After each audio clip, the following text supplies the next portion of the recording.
Oh, first wife, Maria. Gotcha. Yeah.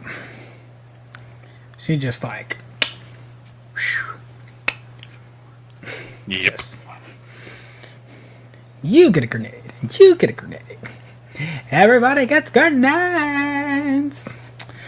Oh, Marcia Lucas. Oof. Yep. Oof. I'm almost done with watching the documentary about your work.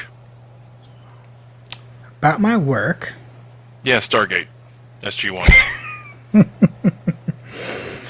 Yes, that is... Oh, shoot. You know what? Before we have a disaster, I have a beer in the fridge. Or, sorry, in the freezer.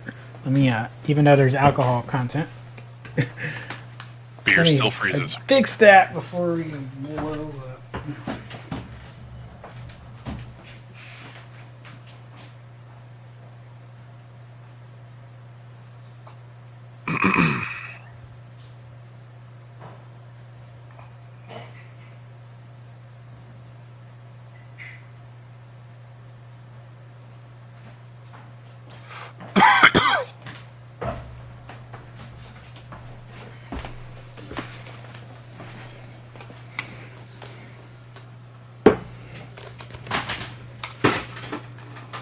Oh yeah, just everything fall over.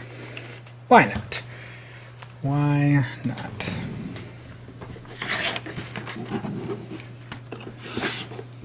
Oh man, that's brutal. What's brutal?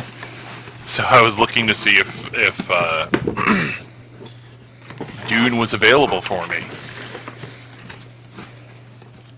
since it was. And somebody put up Dune World, which came out in 2021, action fantasy sci-fi, and it's like, I have no idea what this is. Tom, don't do it to yourself. You can resist. Oh, it's not even. Deep space crew takes a job on a mysterious remote planet, crash landing strands them at a hostile surface, and they find out what creatures live here. Shai Halud! And That sounds like the plot to Pitch Black? Or no, the Riddick reboot? oh my god, this is horrible. I'm gonna send you some screenshots of what they like. This is like a bunch of Europeans decided to make a fan film. Wow. Yeah, and I don't. It's not the fact that they're European. It's just that in Europe, like, as much as people like to talk about French cinema, etc., there is a more forgiving level of quality I have found in European filmmaking, especially amateur filmmaking. Mm-hmm. But here you can. I don't know if I can disagree. I might agree with that. While you're sending screenshots, welcome everyone to the Commander Shipp show. You may noticed I have waffled back and forth on that title. All of our podcast hosting currently has that as the title, and it is a son of a gun to change. And we already have a number of 301 directs currently going, so you may see me and Tom continue to say that as the title of the show, but in all print, it might still continue to just be Commander Shipp. We'll work on it, try to figure that out on the back end. So, but that's not a slight to you, Tom. It is me being on the phone for a couple hours. Also, there's just, if you're like wondering where Red Shirt Rejects are the episodes for that and State of Nerd Union. Outside the videos, obviously everyone can watch the videos, but if you're like, I want to listen to it on my ride to work or listen to it while I'm working on other stuff, we're working on it. We made a switch to a better podcast host, and they've been great. But that transition has royally screwed new episodes up. For those shows in particular, Red Shirt and State of Nerd Union. We've been able to get Commander Shipp episodes out, but we had not been able to change the title. So, might be something that happens down the road, but... You know, Yeah, I think maybe Taryn. Say need that to be again? made. I said maybe more phone calls will need to be made. And I feel like Taryn had said something, and I'm like, I'm not willfully. At first, it was forgetfulness. Now it's not intentional. It's more of a logistical problem. But we are ready to go. I'm your host, Commander Shipp. This is the wonderful Major Tom. We do need to bring the rank joke back, but I feel like we should bring it out every once in a while because I was really starting to run out of ranks. Yep. So it's a good callback every once in a while. First Prime, Tom. Now that since I'm watching, only what? First Only Prime Tom. Can be, well, I was gonna say, have you only a prime can defeat a fallen, or only a fallen can defeat a prime, or? Oh yes, yeah. You remember that Transformers too? Oh man. It's like, did you just do rock paper scissors with Decepticons versus Autobots? Is that what happened here? You just added a third. Is this a circle? Anyway, we got a lot to get through, so let's go ahead and knock it out. So we won't spend a lot of time on Dune. We talked about it on Monday night. Debuted internationally in 24 territories, 24 countries. Not available in North America. That release is not going to happen. Not available here until October 22nd on HBO Max and in theaters. But the good news is that so far the release has done really well.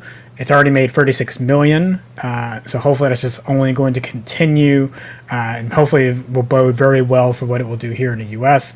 Now it is getting ready to go against some heavyweights. Because, again, I may not like Venom. Me and Tom talked about that. We don't really care for it. But it's likely going to do very well when it comes out in 2 weeks. And additionally, there's a Bond movie in the middle of that as well. And also Addams Family 2. Addams Family 2? Really? That's the one you think? I mean, listen, it's going to be just as animated as Venom 2. So, they're both sequels. Touche. That's a good one.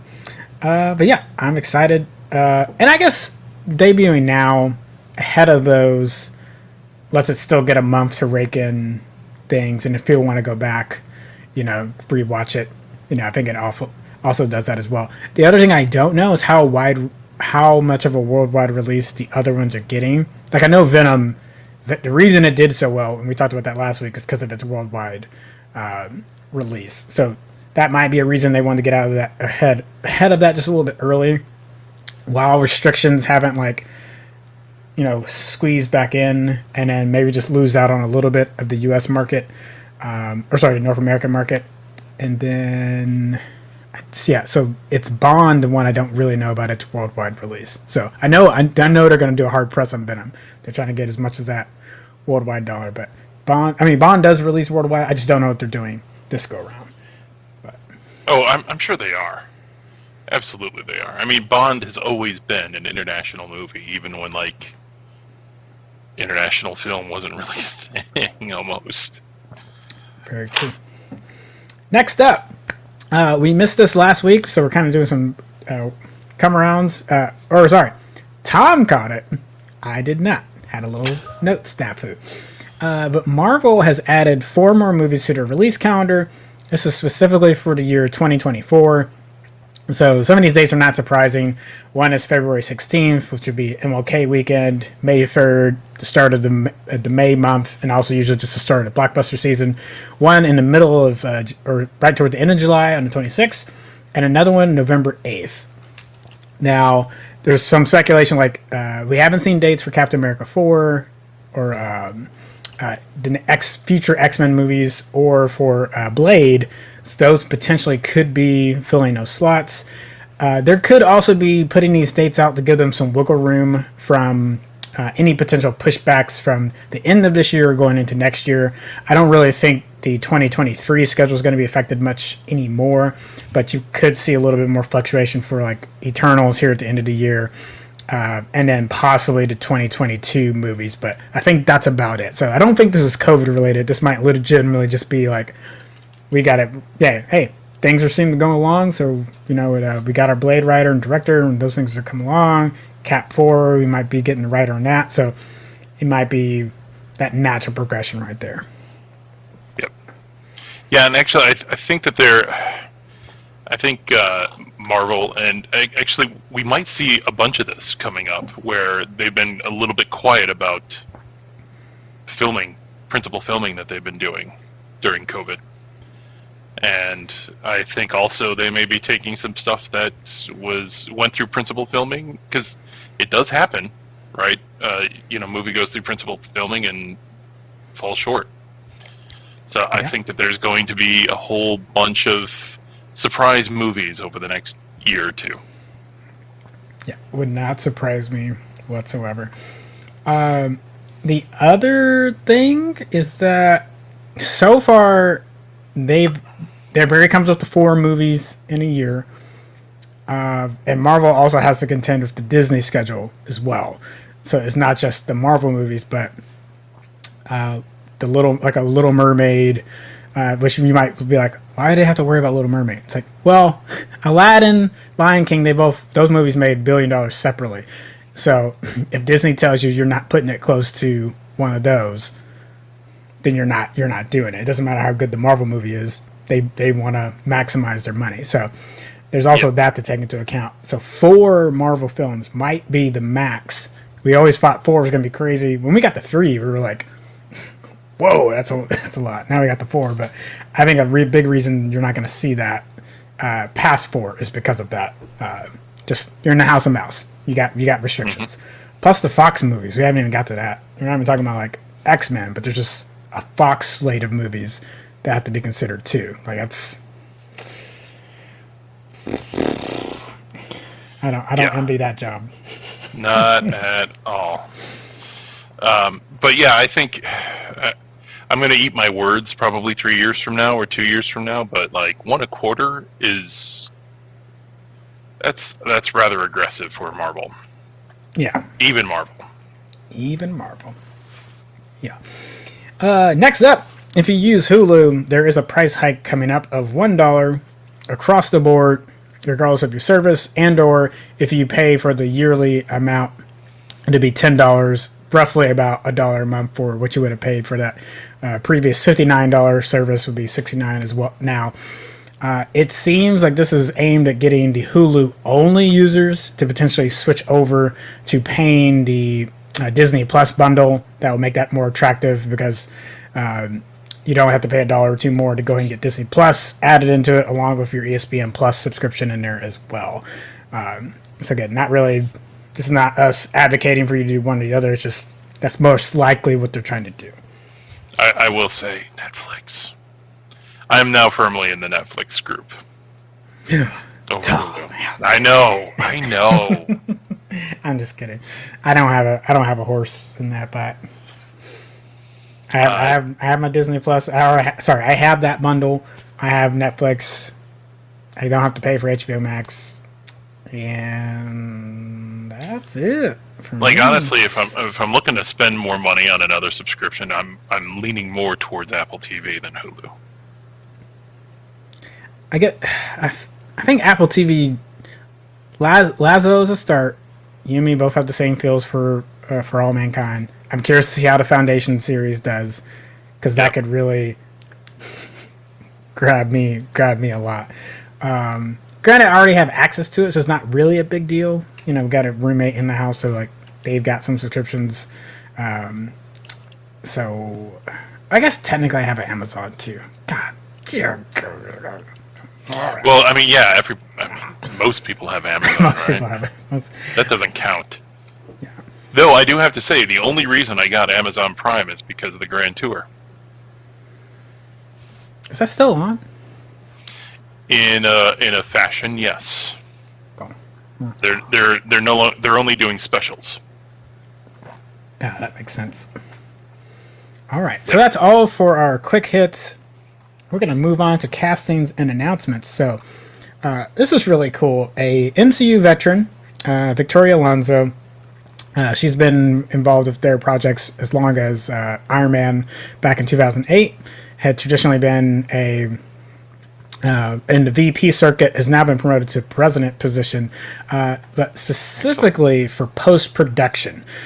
So they'll still report to Luis Esposito. and their side of the house is really on the finalizing, like, reshoots, animation, CGI, and like the final touches to a film, so that really everything that's encompassing that post-production. So congrats to Victoria. I hope you continue to do good things. And and if anyone listening to this or reading that article thinks like, oh, it's just post-production, I'm like, no, it is post-production, which is by far the most important thing. Here's a reason why. We're going to talk about an article later about a certain ex-wife who saved a certain movie that we all love in post-production. So yeah, absolutely, post-production can make a broken film great, and can break a great film. Yeah. And given how many reshoots typically happen on any Marvel project, well, then just the CGI post that they do. Yeah, this is a critically important job. Someone's got to make sure that orange and blue happens in color correction. Oh, the color wheel. The rule of color. We're moving on to Ewan McGregor recently did a interview with Variety. Was praising his work with Deborah Chow on the new Obi-Wan series on Disney Plus, and dropped a little nugget that filming for it has wrapped. So this is another Disney series that's in post-production. So and he also gushed about he thinks the fans are really going to like what they put together. So I'm very curious to see how it turns out. If at least, The Mandalorian right now is the bar for Star Wars content right now. Yes, I said it. Come at me. But so if it can meet that bar, I think we'll be all right. Yeah. That's it's going to be interesting. I mean, I think of if there's anyone to carry that past Pedro, it's Ewan McGregor. But we'll see. Yeah. Gosh. I'm hoping you read Star Wars Legacy, right? Yeah.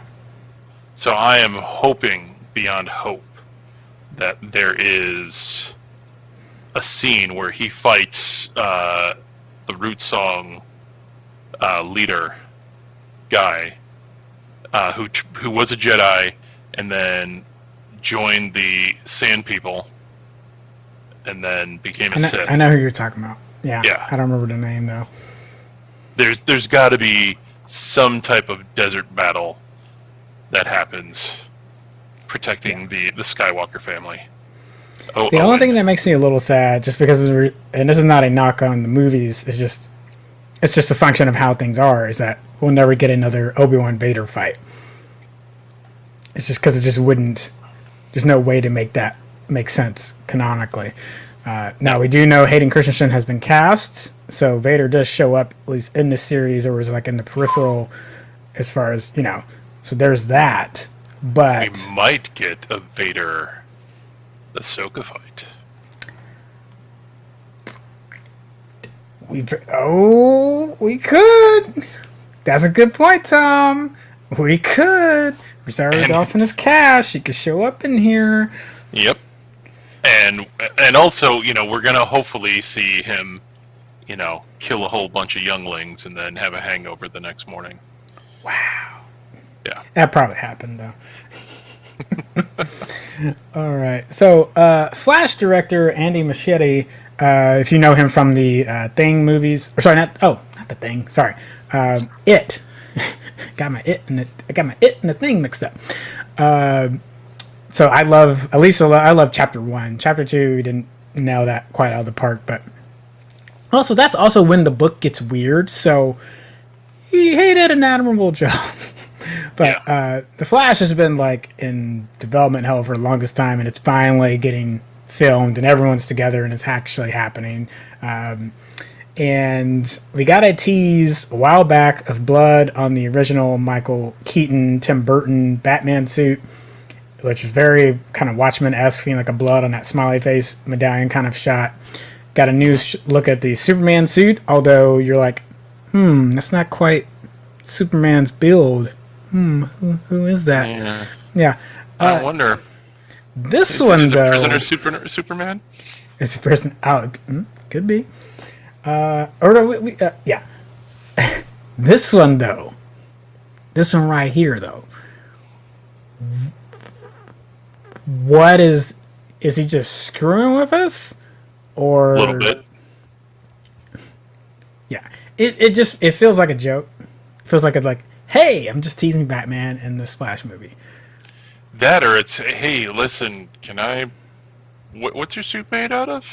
Kevlar? Can I borrow that? Because... Maybe Flash just runs around in a Batman suit. Yep, spray painted.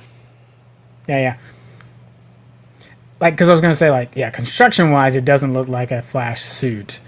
And even the other ones that he teased showed that he was going to get a new suit. But it's like, mate, what has Flash messed up? Yes. No, what has he changed? How drastic? Cool.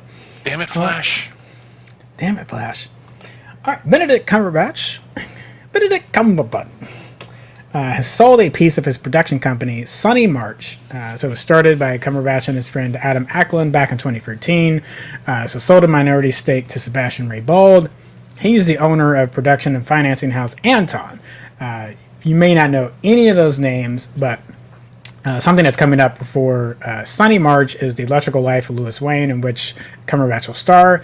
And the Anton production group is mostly known for the asteroid disaster flick Greenland, starring Gerald Butler. And the hope is between these two companies, that stakeholding, is that they'll be able to produce more content as a result. Wait, so after Greenland, they could afford to buy a stake in it? Tom, you may not like to hear this, but Greenland did well, at least from a financial perspective.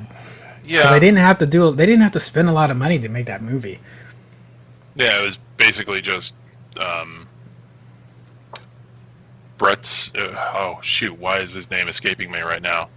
The lead actor's salary. Gerard Butler. It's Gerald Butler's salary, and and then like CGI is pretty minimal. I mean, yeah, it's used, but it's just like it's not like a wide scale Armageddon style kind of thing. Actually, I haven't rewatched it. I was like, I get it. I'm like, I don't love it. I'm like, this is not something I would want to rewatch. But having rewatched it, I was like, okay, but I can see why people would. It's just a really grounded family story trying to navigate a chaotic country as the things are hitting. Like, okay, as the world is falling apart. I admittedly have not seen that one, and I'm usually a sucker for stupid Gerard Butler movies. Well, are you a sucker for this next film?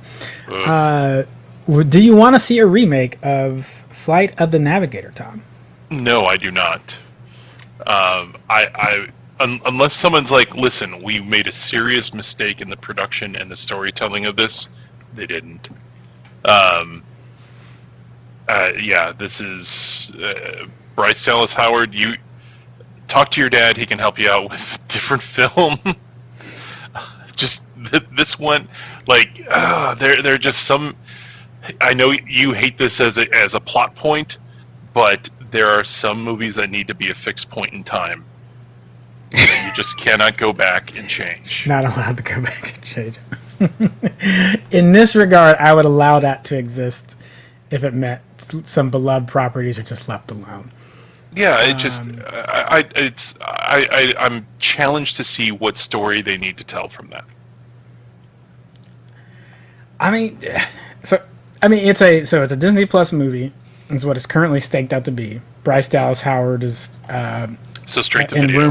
rumors to direct. So it's, I would suspect Disney Plus is just looking for some easy grabs to produce content for the streaming service. You think about some of the movies that Netflix greenlights that are some quick, throw some money in director, give us a thing so that we have some stuff coming out. It feels like that.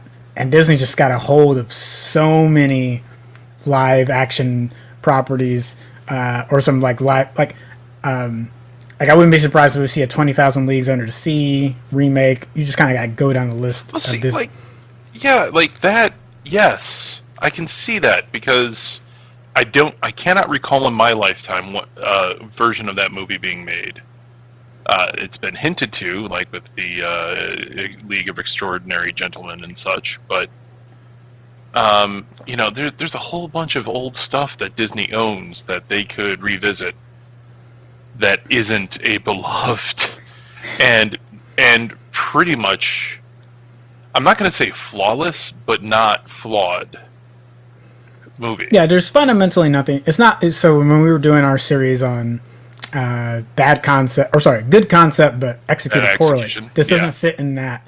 It's like, this is a generally cool concept, and it was generally done really well.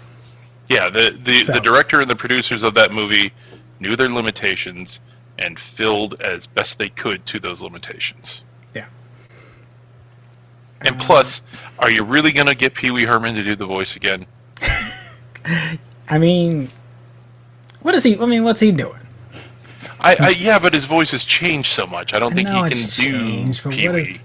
What is he actually doing, though? I'll tell you what Gwendolyn Christie is going to be doing, though. They are joining Tim Burton's Wednesday Addams Family series on Netflix. So they will be playing the principal at the Nevermore Academy, where Wednesday is in attendance, and they're basically frenemies of Catherine Zeta-Jones's Morticia Addams. So they apparently went to Nevermore back when they were kids and have never gotten along. So Christie's principal character will be taking it out a little bit on Wednesday Addams. So, or just being extra hard on her because she can. So this one has flown under my radar, and now I'm tickled by the idea of Catherine Zeta-Jones playing Morticia. Yeah. I'm very interested in that. I was wondering, that might have been the week you were out when we reported that Greendale's finest, Louise Guzman, Catherine Zeta-Jones, playing Gomez and Morticia. Wait a minute. He's playing Gomez? He's playing Gomez. So I'm not 100% sure how I feel about that one. So I will admit, I didn't like it at first. The more I thought about it, though, and thought about some of his other roles, because I think I was thinking about more of his like action. Not that he's a huge action star, but he ends up in a lot of these playing an assistant or like mobster kind of thing, almost like John Leguizamo gets in some of these roles. So that's what I initially was like. Like half comedy. Yeah. But then, I started thinking about more of his comedic roles. And I'm like, huh. Now I'm just thinking about, was it Waiting? Or was it... Oh, yeah, he wasn't Waiting, yeah. Yeah, he wasn't Waiting, where he was explaining the game with a piece of chicken. So, he's got the chops to do this well. And again, they're not the mains. I think this other thing that helps too is that it's more about Wednesday, so they'll be around. But and like so, I said Greendale's finest, so it also makes me think about his appearance in Community. You know, he just kind of pops in, says the lines he needs to, and is out. I guess I'm just curious because, like, to me, Gomez has to have like a posh swagger about him. Don't compare him to Raul Julia. It's not fair to anyone to compare anyone to Raul Julia. It's not just Raul Julia. It's not fair to compare Raul Julia to Raul Julia. But also the original he had a bit of... Well, we can compare him to that. How about we do that? We'll just compare him to the original, and if that's the case, I think he'll do fine. Taryn says, actual Latinx representation for the Gomez, for the Addams family. Yes, definitely agree there. Yep. Definitely agree there. All right. And actually, I'll show that on screen for folks so they can see it real quick before we move on. We just got a few more casting announcements before we get to our major stories and the biggest topic of the day. Before we get to that, remember you're watching the Commander Shipp show on Nerd Union, and if you have not hit the subscribe button on whichever platform you may be listening to us or watching us on, whether it be from your podcast site or streaming platform, to go ahead and do that for us. We greatly appreciate it. Get notified whenever we go live. All right. Moving forward, Anthony Mackie. We were going to talk about this. I think it may not have been 2 weeks ago, but it was just a rumor, so we really didn't have enough information on it about an upcoming Twisted Metal series. Twisted Metal adaptation. Whether it's going to be a complete series or movie is still a little vague. So Sony Pictures, if you want to give us some more details there, it'd be appreciated. But Anthony Mackie's been tapped to play John Doe, a person who's given a second chance to right their, fix their life, have a better chance at a better life, provided they can deliver a package across the apocalyptic wasteland. And that's where you'll see your classic Sweet Tooth clown car characters and things from Twisted Metal try to take him down as he delivers this package. So this is not a new trope for that genre at all. Even just to take Twisted Metal out of it, it's not new for that genre at all. So the only thing that's really exciting to me about that, though, we talked about this months ago. The writers are Rhett Reese and Paul Wernick, the ones that wrote Deadpool and Zombieland. So there is at least an edge for... There could be some dumb things in this movie, but it could be very enjoyable. Yeah, it's... Video game movies are hit and miss, right? Yeah. But I am curious to see how this plays out. Like, Anthony has done a really good job of picking well with some of his stuff. So, and I'm kind of excited to see him as a singular leading man in this one. Because I don't think he's going to get that with Captain America. I think he's going to have Bucky right by him. It's going to be an ensemble for Captain America 4. Yeah. Yep. All with right. Pew Pew. Pew Pew. All right. I like that Matthew Lopez is getting an opportunity to write more things because he is a fantastic writer. So this was first reported by Variety, and he got Tony nominated for the play The Inheritance. So I say that because he's tapped to write a reboot to The Bodyguard, starring Kevin Costner and the late Whitney Houston, that debuted back in 1992. And you'll always love him.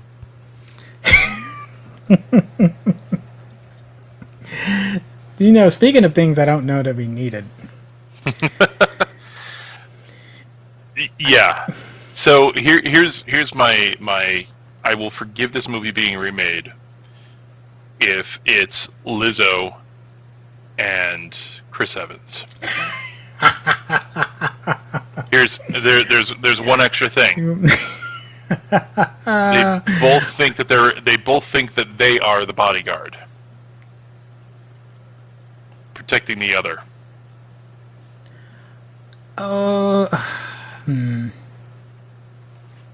I mean, how would that work though?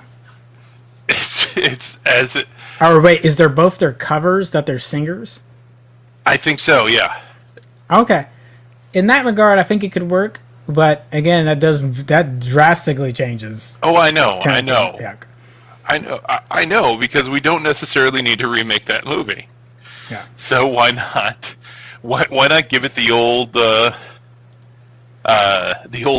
Starship Troopers and be like, oh, it's a great story. Just scribble off your title and slap on The Bodyguard. I don't know. I was kind of excited when you said, just because I know that Twitter romance that was happening there. Oh yeah, I mean, I'll be happy if it's just the same story again, but Lizzo and Chris Evans. But yeah. All right, if we don't get a full movie of this, Chris Evans, Lizzo, if you could just do like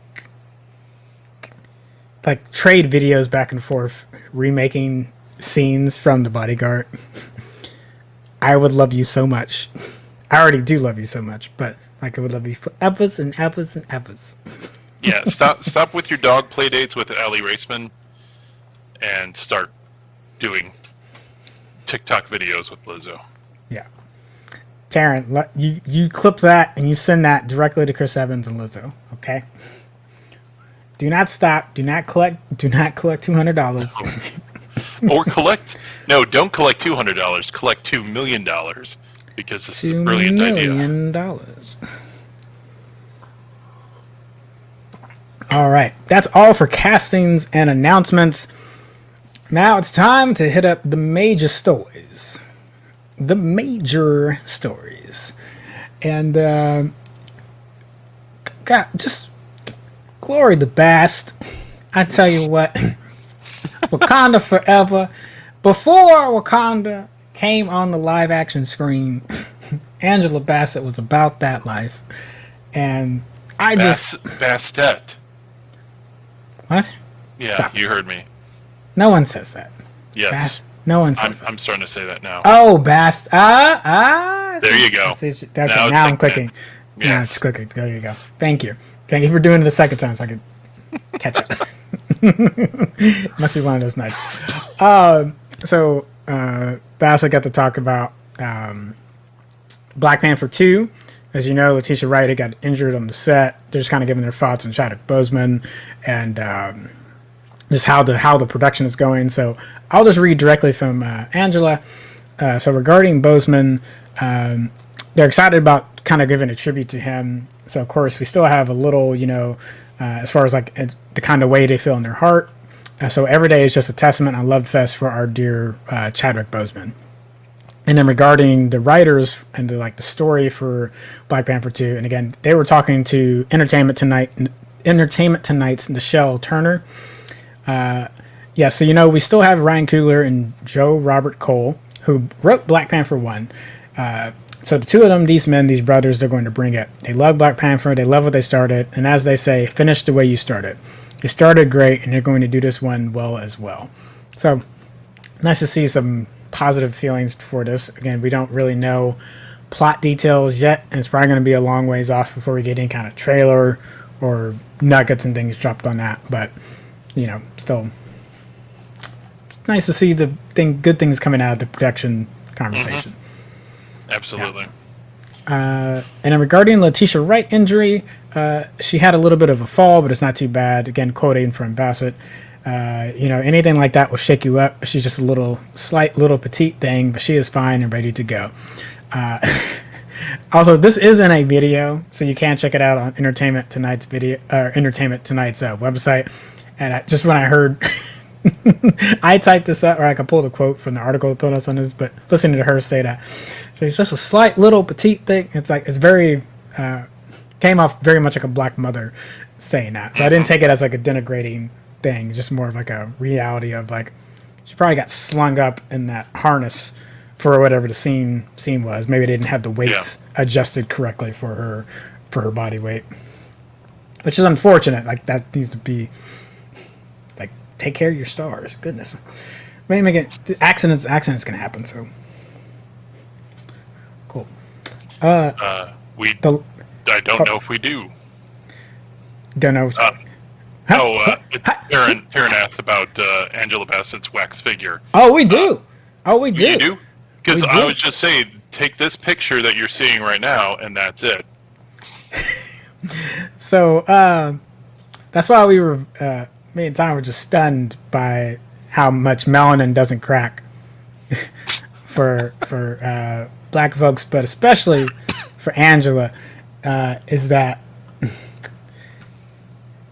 good Lord. So this is posted on Angela's Instagram on September 17th when it got debuted, and she says, "Oh Lord, I'm a twin. Oh my God, it looks so lifelike. It's like I'm going to jump alive and give me a hug." They did a fantastic job. Mm-hmm. And in fact, the only way that you can tell which one is which is because of her moving hand in that picture. Yeah. So, congrats to Angela. It's well-deserved being included in that pantheon of wax figures. Very well-deserved. And, I got money on the statue melting and having issues with it before Angela Bassett has a crack in her skin. I'm putting that out there right now.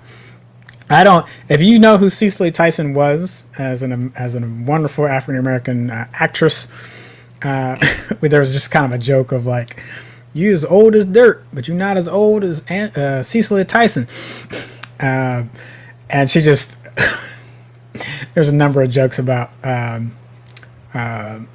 being able to play every slave adaptation movie ever because of the age that she had or the years on her face.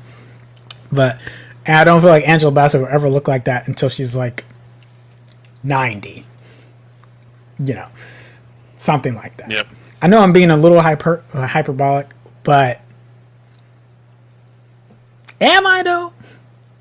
Am I? All right. Okay, so this, I'm going to put the next photo up, and I'm going to take 2 seconds to just kind of set the stage for... So hey, well, you know what? I'll help set that stage. Remember, everybody, how I talked about how important being the president of post-production of Marvel or Disney is? Yes. So Marcia Lucas, George Lucas's first wife, and infamously is when we say Star Wars was saved in the edit, Tom has said it repeatedly on this show. I have said it repeatedly on this show. She is who we mean. And honestly, maybe we should have been saying that, her name attached to that more. Maybe we probably have said it at least once, but should have probably just, I know we say that saved in the edit, but we should probably could repeat her name of that so this is drilled in people's head. Is that when George Lucas wrote the script for Star Wars and he pitched it around, and people were like, that's too much, man. That's way too much. And what he shot and things he thought of and what he wanted to put together was too much. And his wife, bless her heart, was like, I gotta deliver something out of this chaos that you shot, George. And the Star Wars that you know and love, which was also, by the way, being edited up till the umpteenth minute before it premiered at the Grumman Chinese Theater, is due to her. Yep. I say all that to say her opinion is going to carry ripples across the nerd community. And I'm sorry, I'm still... There we go. There we go. Cool. Sorry, I was getting fuzzy there. These comments that are coming out of a book about Howard Kanzanjian was written by J.W. Rensler before his passing this year. The book just came out this week. He was a former executive at Lucasfilm. And gets an account from Marcia regarding her experiences watching specifically Episode 1, The Phantom Menace, back in '99, and her thoughts on the current sequel series. So we will proceed and then give you some thoughts afterwards of why we're a little concerned. Because again, we just set the stage for how this is going to... She's got the floor to ripple. But yeah, gives her thoughts regarding the prequels. George is, in his heart and soul, a good guy and a talented filmmaker. I wish he would have kept directing other kinds of movies, but when I went to see Episode 1, I had a friend who worked at ILM who took me as a guest to a preview. I remember going out to the parking lot, sitting in my car, and crying. I cried. And, so the cynic in me is just like, is she crying because she knows that she's no longer part of partaking in the billions that movie? Well, so she continues saying, I cried because I didn't think it was very good, and I thought he had such a rich vein to mine, a rich palette to tell stories with. He had all those characters. And I thought it was weird that the story was about this little boy who looked like he was 6 years old, but then later on he's supposed to get with this princess who looked like she was 20 years old. So, who actually was 20 years old when she filmed it. Yeah.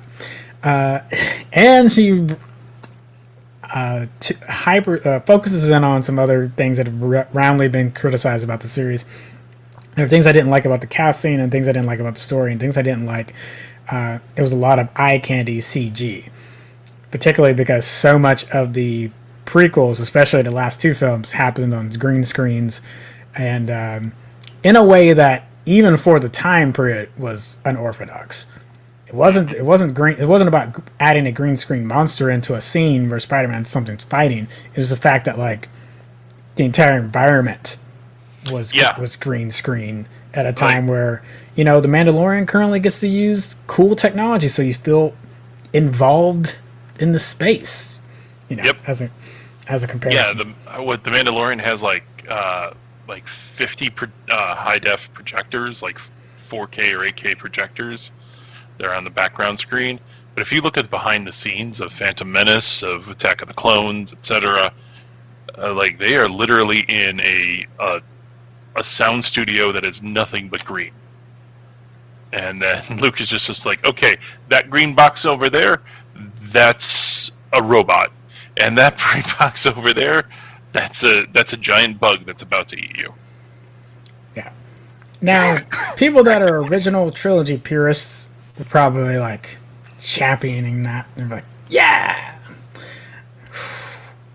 The next part, because she did not mince words regarding the sequel trilogy. And this also means, like, you got to remember, like, Marcia also worked with Kathleen Kennedy, Lawrence Kasdan, that whole crew that worked with Spielberg and, like, produced a lot of your nerd hits. She was involved with Right There in No Spaces as well. So this is what she has to say in the book about sequel trilogy. I like Kathleen. I always liked her. And she was full of being. She was really smart and really bright. Really a wonderful woman. And I liked her husband, Frank. I liked him a lot. Now that she's running Lucasfilm and making movies, it seems to me that Kathleen Kennedy and J.J. Abrams don't have a clue about Star Wars. They don't get it. And Abrams is writing these stories. When I saw that movie where they kill Han Solo, I was furious. I was furious when they killed Han Solo. Absolutely, positively, there was no rhyme or reason to it. I thought, you don't get the Jedi story. You don't get the magic of Star Wars. You're getting rid of Han Solo. So, I think this is. I'm gonna agree with her, but I don't. We talked a little bit about this before the show. I'm not laying as much of this on Kathleen Kennedy's feet as she is. I think JJ deserves more blame for this because Kathleen Kennedy has weight and pull, but in the end, like when JJ did the first film, he could do no wrong.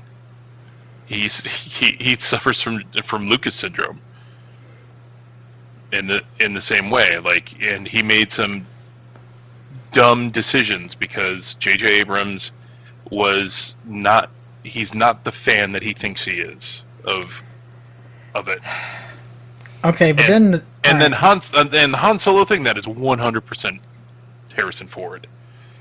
Yeah, he didn't want to be in it anymore. Yeah, he said, "I'll do it. You pay me a truckload of money, and I need to die in the first movie." So much so they couldn't even get him back for Rise of Skywalker. They had to just recycle a scene. Yep. But she continues that criticism even on to the Last Jedi. They have Luke disintegrate. They killed Han Solo. They killed Luke Skywalker. They don't have Princess Leia anymore. They're spitting out movies every year, and they think it's important to appeal to a woman's audience. So now their main character is this female who's supposed to have Jedi powers, but we don't know how she got Jedi powers or who she is. It sucks. The storylines are terrible, just terrible, awful. You can quote me, J.J. Abrams, Kathy Kennedy, talk to me. Ooh. That's where I'm like... Her give a damn was low when they asked her this question. Holy cow. But the thing that's... Okay, so the other reason me and Tom were a little nervous about what we just talked about is because... all right, let me just hit bullet points quickly. Kathleen Kennedy could have done a better job with the overall arc of what the trilogies were going to be. And I think Marcia is right, because there's another part where she talks about the speed in which they released them. Like you didn't have to pump them out one after another. So I think that's a good criticism to like let things breathe and make adjustments and so on and so forth. But the biggest thing is like it's clear watching these movies that there wasn't you didn't know how these things were going to conclude themselves. There's also the truth of like Abrams was offered all 3 movies, he turned it down, and then they put a director on each movie, which ended up being Rian Johnson for the second one, Colin Trevorrow for the third one, and then Trevorrow gets summarily dismissed, partly because of Jurassic World, but some other things that have happened, and then Abrams comes back in. We already know the fan reaction to Awakens. While it was at least from a financial standpoint, one of the most successful movies ever made. People can get mad about that, but it is. Your purists, your original trilogy folks, hated it, which makes me think this is where Marcia falls into, because if she didn't like the prequels and is being hypercritical of any decisions that involved the original crew, that to me signals that, yeah, it almost didn't matter what happened in these movies. You were going to hate what happened because of the comments on Han and Luke. Like, again, maybe the execution, you didn't like the execution, but that's not what you said. You seemed very upset about them being touched or died in that way at all. And that's what I have to push back a little bit. I guess I'm pushing back a lot, really, to be completely honest, because that gets me to the next piece. If I didn't know Marcia was the one that had said this, especially this last part, where she's talking about Rey, and that she doesn't say Rey, but it's obvious she's talking about Rey. It's like I would have thought this was another internet troll. 100% would have thought this is one of the people I talk to on a regular basis that's trolling me, and I have to like smack down the comment sections regarding the new movies, and would not have blinked an eye. So the reason I'm worried is because of her stature and clout amongst the community. The trolls are gonna run with this. Oh my gosh, they're gonna eat this up. It's almost like the Snyder fans. Anytime they get any nugget from Snyder, or any kind of recognition that maybe that the Snyderverse is going to continue to happen, it feels like it's in that exact same, like, yeah, this would be almost, I'm trying to think of an example. I don't want to say Josh Whedon, but I'm trying to think who else would be a good example.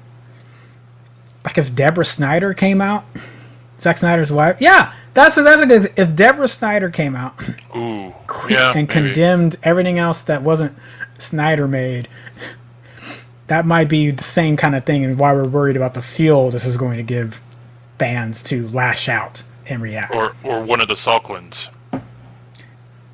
Yeah, that actually, yeah, that was even better because at least even later time frame. Yes, good call, Tom. Yeah,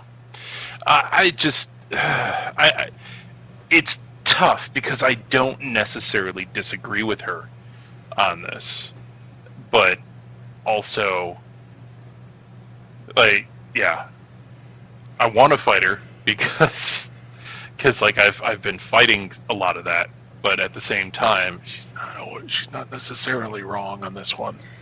She's not wrong, but it's like it's a mixed bag, and I think that's why we're both. Yeah.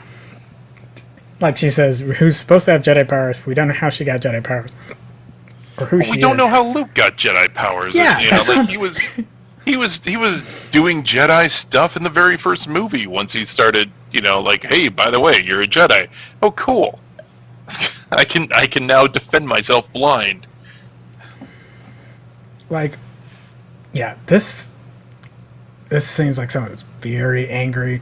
It did not hit my soul well. Reading that. I got the book ordered. I'll be very curious to read through and see what else, what other nuggets are in there. That also could be that could be a lot of the genesis of what's going on in her mind. Is I need to sell a book. Yeah, we'll see. We're gonna need to do an episode on this. Not her in particular, but I feel like. So the reason I bring that up is because I brought Snyder's up for a reason. I was reading an article today that was saying that the Snyderverse was potentially going to come back because of the DVD sales of the Zack Snyder Justice League being released. And no, well, hold on. But it's so fallacious. One, you take a stab at what the number one Blu-ray release is. Ever? Or sorry, this year. This year. Whew. It's got to be some like Disney kids movie. The Croods 2. Yep. Do you want to know the Warner Brothers movie that's number 2? Or sorry, is number 2 on that list, but is the number 1 Warner Brothers movie? Another kids movie. Wonder Woman 1984. Oh. Zack Snyder's Justice League doesn't even crack the top 20. Well, then why are we even having this conversation? Because... Why are they even having this conversation, I should say? But there's this... It's something I posted about on my page and on the Nerd Union page as well. It's like there's this... not a conglomerate. That's not a right word for it. But there's just there's a level of websites. That operate a level that just are reposting a bunch of crap and just make shit up with no sourcing whatsoever and just say things. The fans then find this. It's the same thing of like, oh, it's a thing that says the thing I want to hear. Ergo, it's political confirmation bias. It's it's COVID research. So the only reason these sites are surviving in these in the nerd sphere is because it's to them it's feeding what they want to hear. That's exactly what this whole thing with Marcia sounded like. Ergo, not just the trolls. I'm like, I would have thought, had this not been on Yahoo and on various sites and not coming directly from a book, like getting captured directly from the book, again, I would have thought it was one of these sites writing it. So there's, as much as I want to have like a Star Wars conversation, there's just there's undercurrent of like, why are fans okay with this? It's like, I guess I shouldn't be, again, like we've been talking about, or what you just said, political confirmation bias, like, shouldn't be surprised. But it is an active problem in our field, and I don't feel like enough people are doing anything about it. They're just kind of like, oh, well, that's just the state of the internet. I'm like, they're being held up and shared to the same levels as your legitimate news sites. That should worry us. Yes. I mean, it would be like us being held up as a legitimate news site. Ouch. Well, am I wrong? It's a sad state of affairs when the I mean, if we're being held to the same degree as like a Wall Street Journal, no, we should not be held in that regard. I'm saying, but we are providing sourcing on what we talk about. Right? Yes, that's all I'm saying is that we're, if we mess something up, we'll print we'll say a retraction on the air and make it. True, but we do often use the same sources of hyperbole. No, we do not. What? No, we do not. We got this covered. CosmicBook.com, Big Giant Robot, Giant Freaking Robot. We don't. Every time one of those gets posted in the thread, in the feed, and Terrence's been really good about not putting those in there anymore. It's like, but no, we have. I shoot those down. No, we've never reported from those. Okay, you can say it out of. I know you.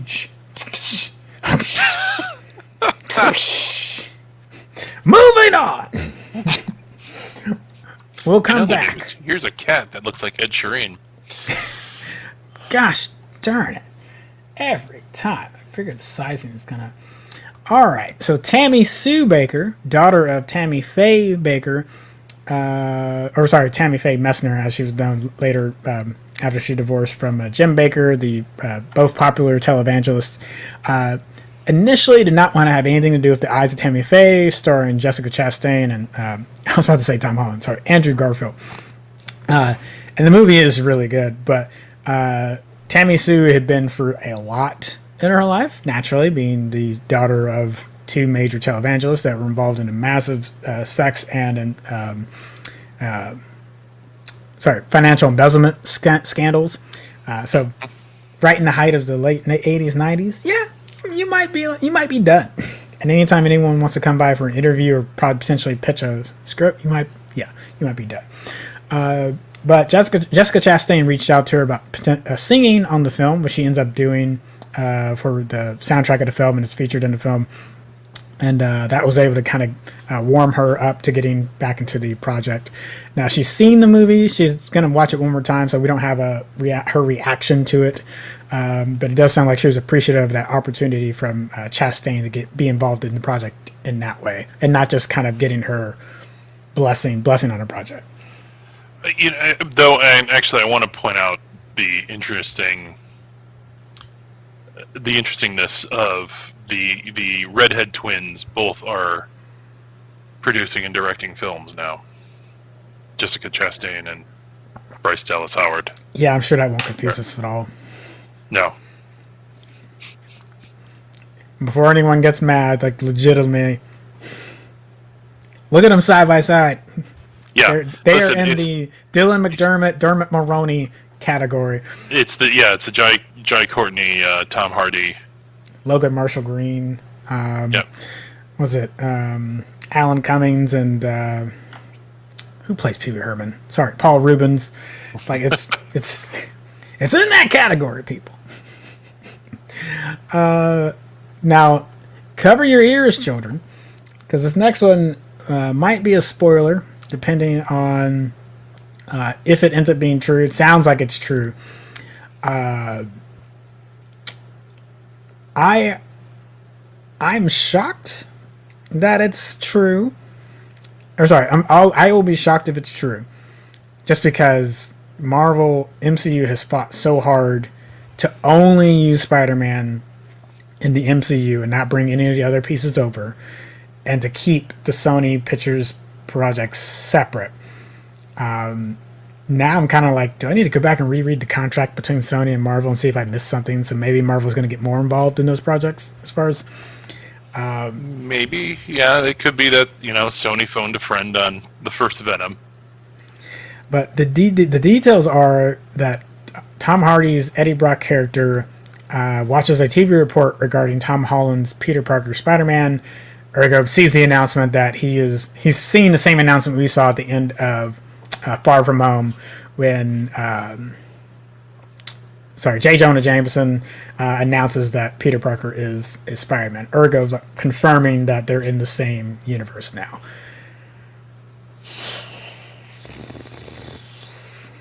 I mean, I'm not looking too much into it yet, even if it's real, because it could just be it could be like he's watching Spider-Man on TV and being like, I like that color scheme or something along those lines, or we could do that, and then yeah.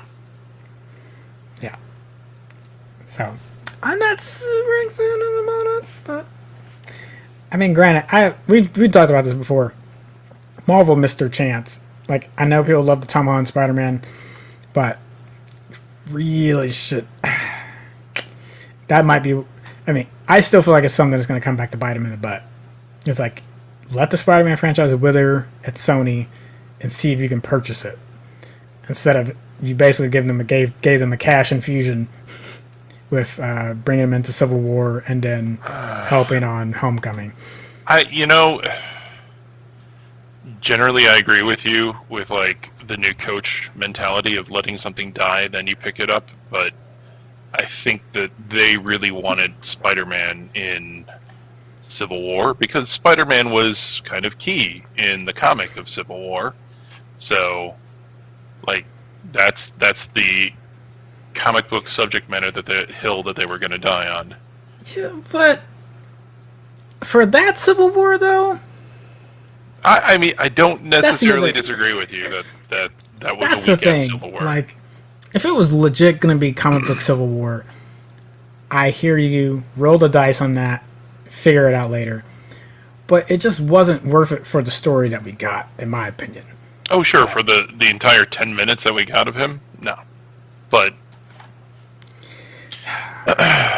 my name isn't Kathleen Kennedy. Or actually, no. Did Kathleen have any No, problem? that was Kevin Feige. That's Feige and Kevin. Amy Pascal. Yeah. Tom, I'm probably gonna make you mad, but we're gonna talk Lovecraft Country cancellation. And in a recent interview with HBO content chief Casey Blows, he said, "Quote: When you make the decision to not go forward with a show, it's usually the confluence of factors." Huh? Multiple factors went into this. I already smell BS. Yeah. Yeah. If we were wearing masks, we smell it for the mask. Yeah. And he continues to go. He goes on saying that was the case here. It has to be something we think makes sense for us. In this case, we couldn't get there. I don't think it would be fair. I don't think it would be fair to point at any one particular thing. I think that the work Misha did and the recognition that it got, that this doesn't change any of that. Okay. So why ain't it happening, though?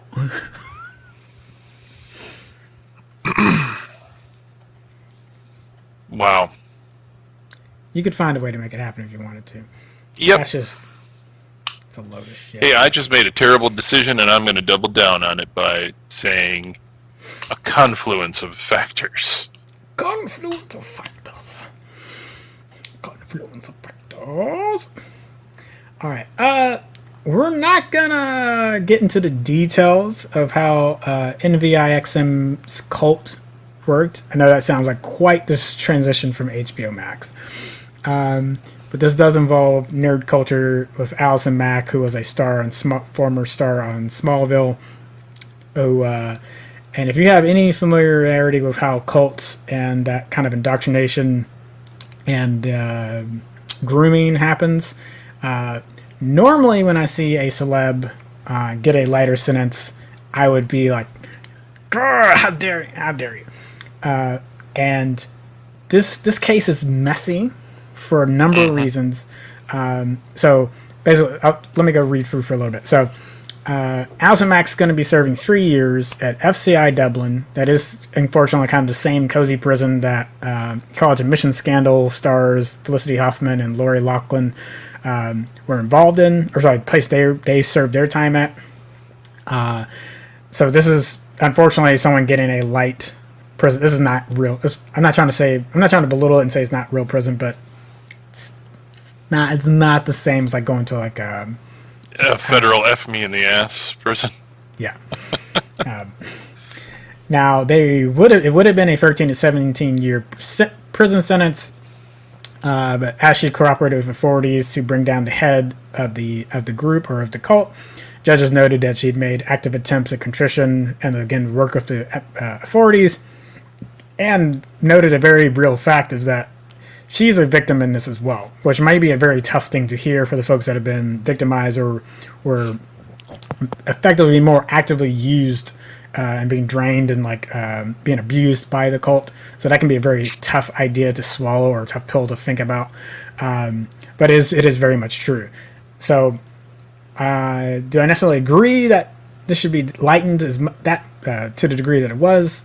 I don't know. I don't really have a right thought or answer there. I just know, having done a lot of reading, studying on this, and having gotten some two friends particularly out of situations like this, if she had been indoctrinated and brainwashed in that same way, I have some sympathy for this, for the leniency being given here. So again, I'm not the best vessel to be like, this is absolutely wrong, or this is, like, if you're looking for that kind of answer anyway, this just isn't there's one of those cases are very rare, and this one just does not fit that bill. This is a really icky and complicated mess. Yeah, it absolutely is. Cults are never clean, and the people that get caught in those, they often are. The perpetrators are often victims. I mean, it's interesting and frustrating that it feels like Charles Manson was like the last cult leader that got their own comeuppance from something like this. I've only heard about Allison Mack. I haven't heard about the cult leader involved, the one that corrupted her. Yeah. There's some great YouTube series and write-ups on this, so I definitely recommend you go check those out. And I can drop some links to that later that can kind of give you like a 101 on what happened in this particular case, just to get people spun up on it. But it's incredibly unfortunate. Definitely heart goes out to the folks that were affected by this. And hoping when Mac gets out, she can continue that act of contrition. Hopefully it wasn't just a show to lower her prison sentence. So, all right. From one hard topic into a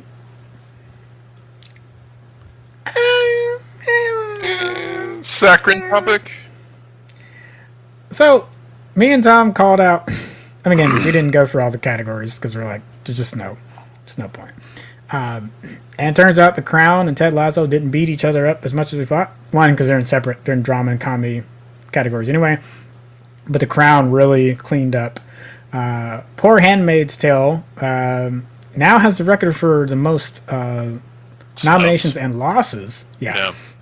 At the Emmys. But granted, it's been on for a good significant amount of time. It's also won quite a bit. And honestly, it and The Crown have been just kind of fire and salvo back and forth and back and forth. So that's, you have any thoughts on Lisa on that part before we? Not really. I mean, other than, yeah, I do think Handmaid's Tale once again deserved a little bit more recognition, especially like in the cinematography realm. But yeah, I really don't care. The Crown was great. Ted Lasso I have not seen yet, but I hear it's great. Right. Cool. There's nothing offensive about this, other than For All Mankind wasn't even mentioned. Okay, Tom. I don't even necessarily disagree. All right. So, I haven't done a super blurred variety hour show in a while. If I have time to write a script, I'm going to dive into this more. Hopefully I can do that this week. No guarantees. So I will succinctly say, as we get more diverse offerings at the Emmys, and it doesn't matter what the award show is, people really, and I'm not saying if you as a fan are really excited about your show and want it to win, this is not aimed at you. So, man, I'm really going after our fellow press on this episode. It is terrible reporting when you do not know who the voters are. That's another thing people need to realize. The nominations come from the entire field. So if you are an actor, you get to nominate within your field who the nominees will be. So at least in that process, I feel like that's pretty diverse, pretty wide open. So that's as transparent as we can be, at least in that piece. Now, there is transparency issues of who the actual voters, the final voters are for who wins. I think that's what needs to be more transparent and see who that is and make sure that panel is being diverse. And that might be where the issue is here and why we're still running into issues. But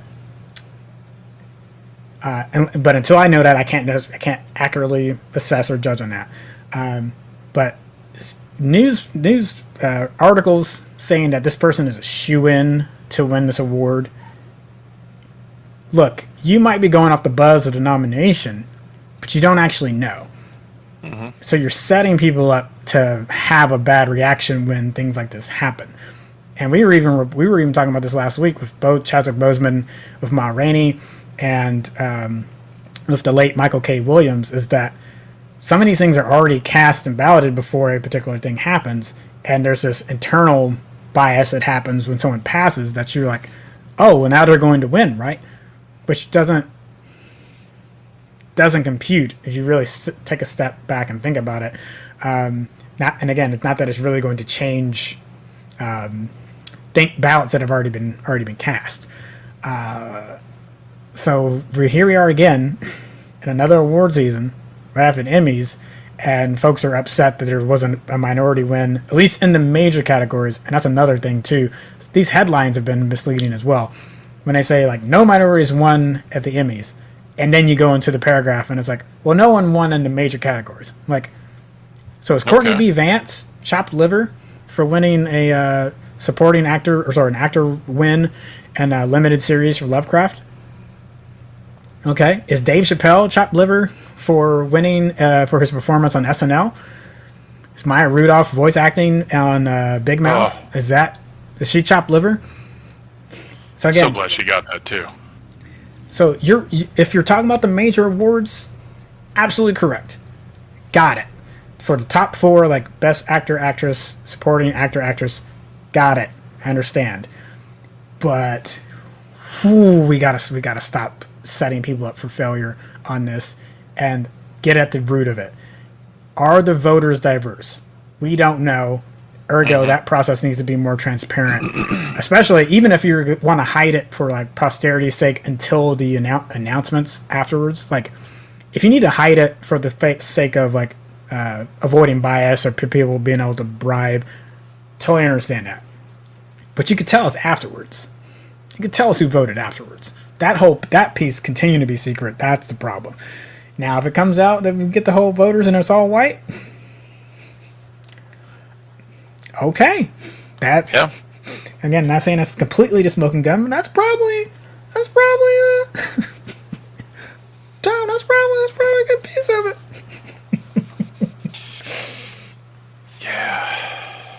Yeah. I mean, this is one reason why award shows need to go away, unless we start to open up the books, allow for some transparency. But there's so much weight behind them, and there's so much hyperbole with it. And yeah, people should absolutely be celebrating the fact that Maya Rudolph, who fully deserves 100%. And she got 2. Actually, I apologize. So she got 1 for SNL as well. Oh. Because they gave out 2 for the live performance. Yeah. Yeah.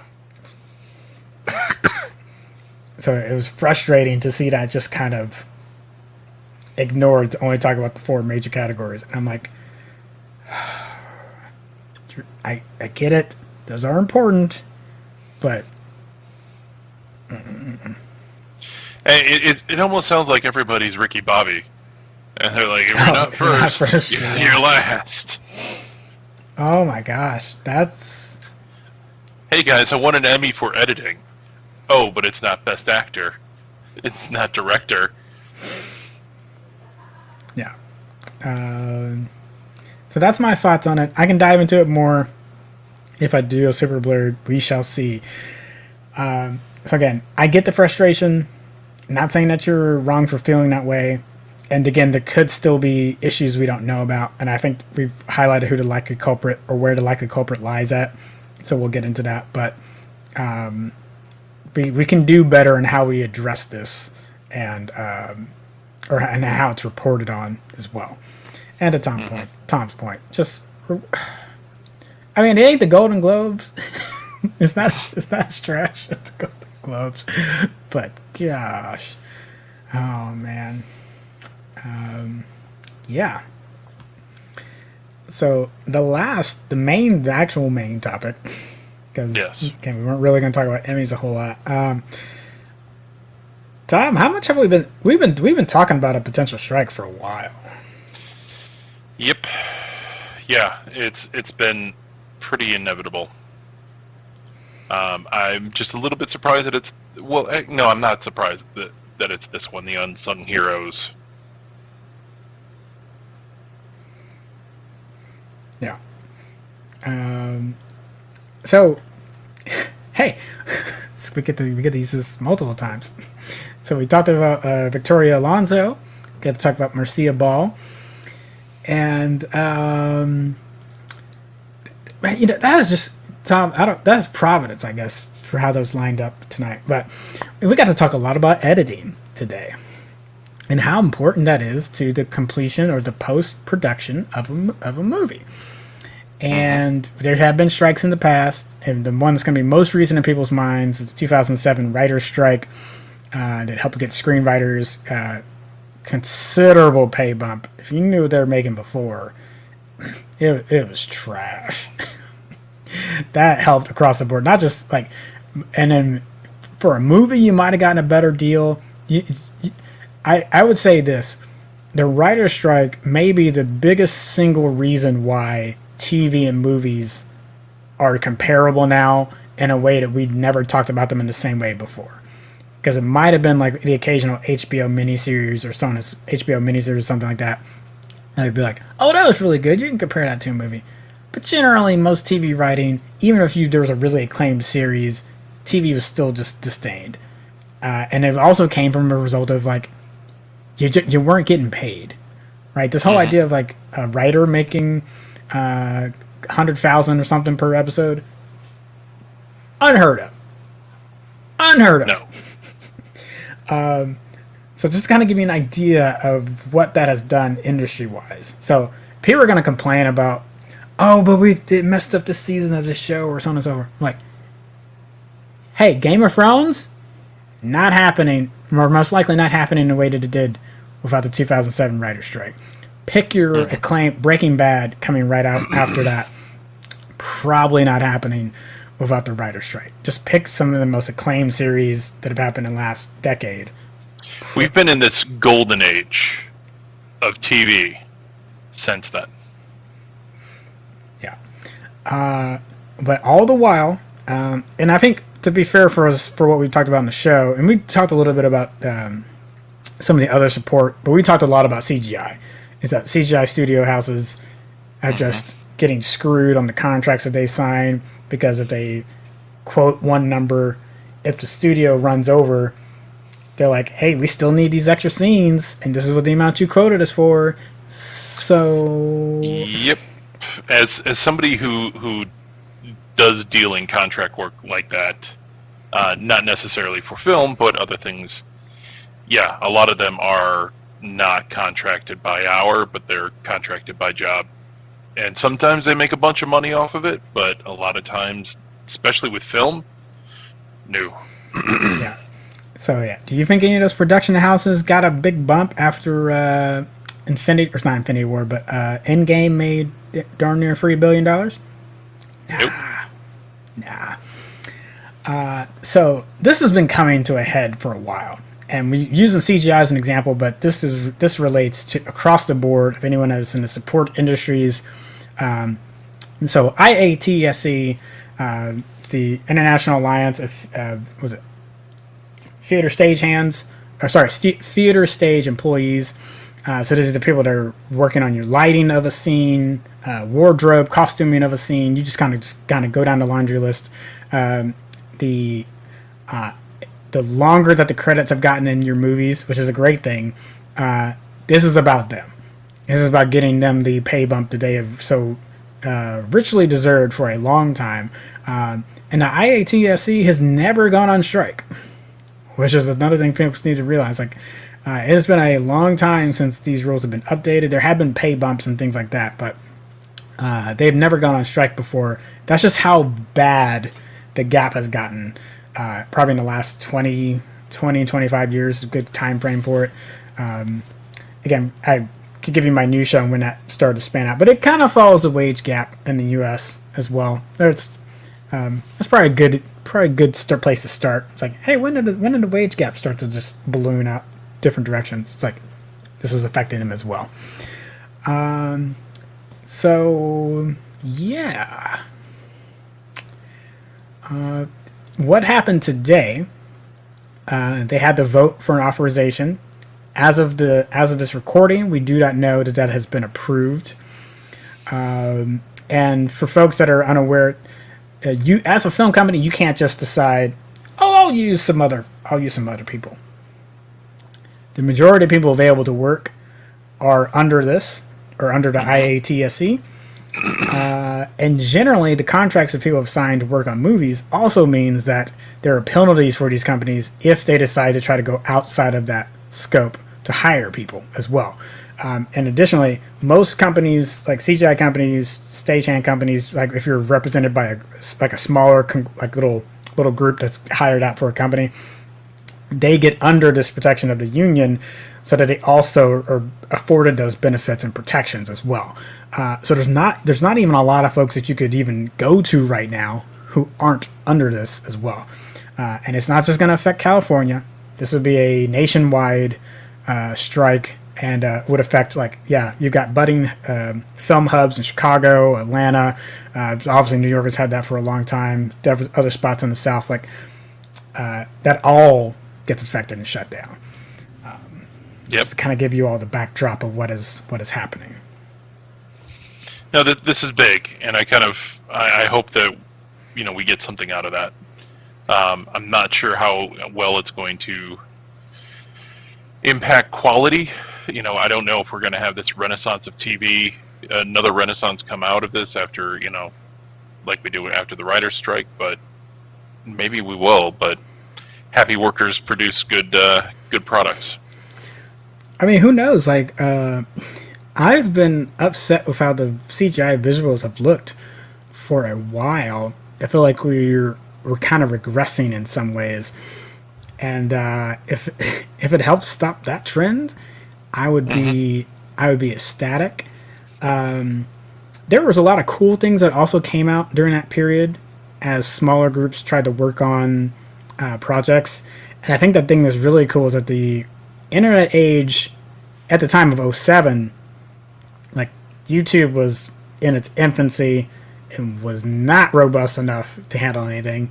Ergo, people know what I mean if I say about mega video upload and sites like that, early Vimeo. It's like you posted on those before you posted on YouTube. It's just like YouTube was trash.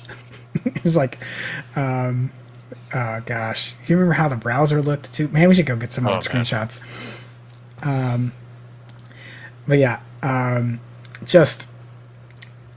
But yeah, I was thinking about Dr. Horrible sing-along blog.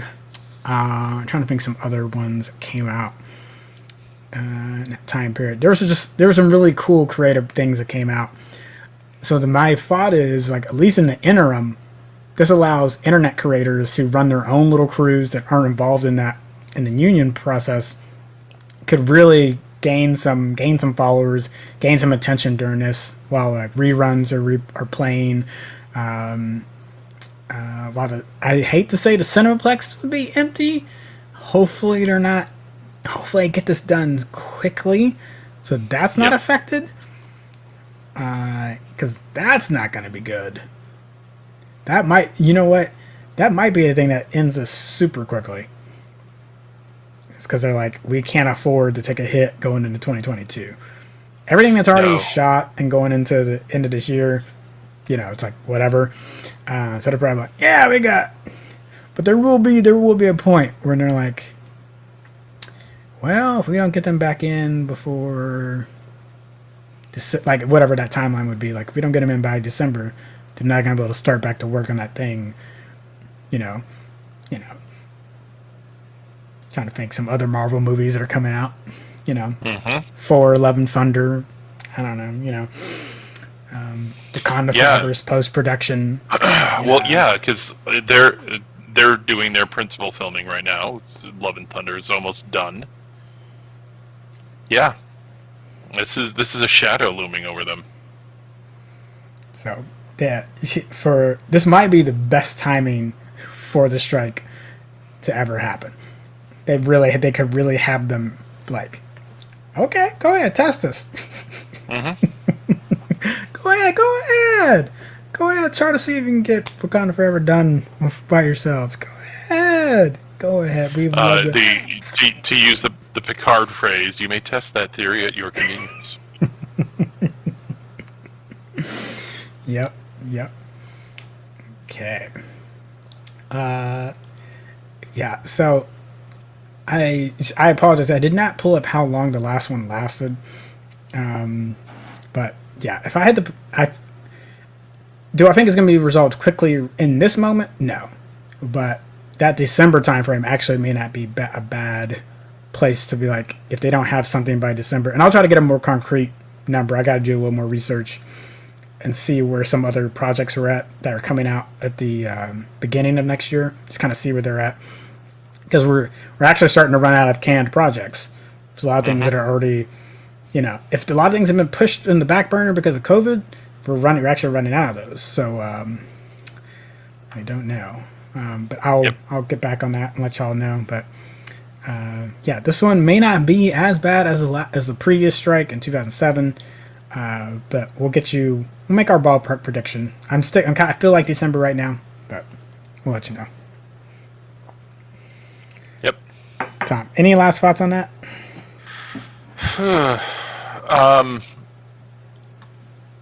Not really. I think it's pretty clear our stance is pro-union on this one. So, and I hope to God I don't hear, and if I do, I will quickly shut down anything about like the greedy people that are, shutting down Hollywood for their raise. Now, these people are the bottom. At the risk of saying it, they're the bottom rung of Hollywood. Yeah, I mean that's accurate. It's unfortunate but it's bottom rung, but they are the backbone. Like, nothing happens without them.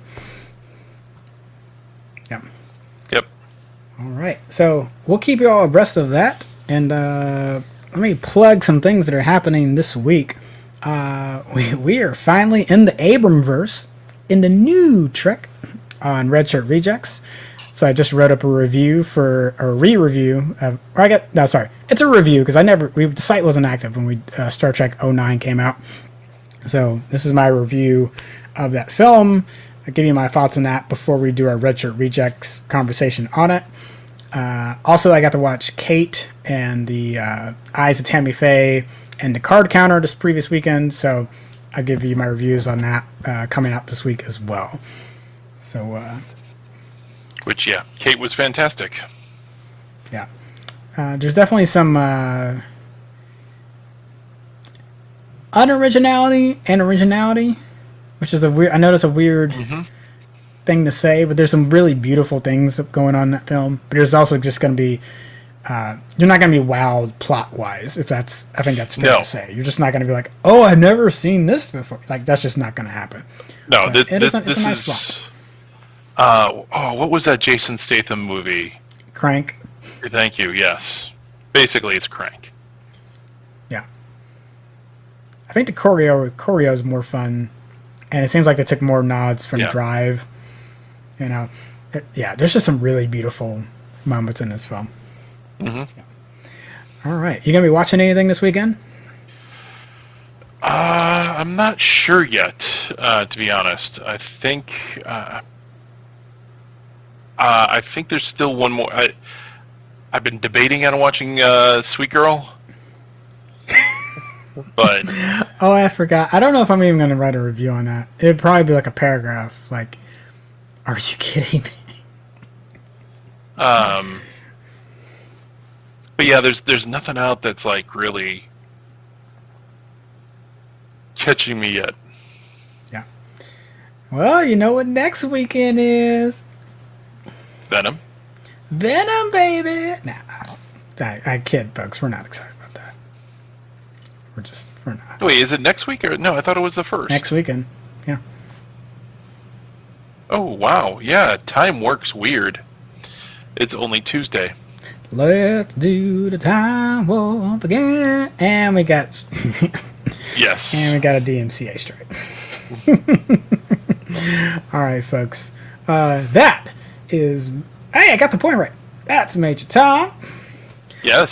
No, you're off screen. Oh, I gotta get it. Dang. That is Major Tom. And that is Commander Shipp. All right. We will give you a Commander Shipp Show salute and see you next week. Yes. Bye.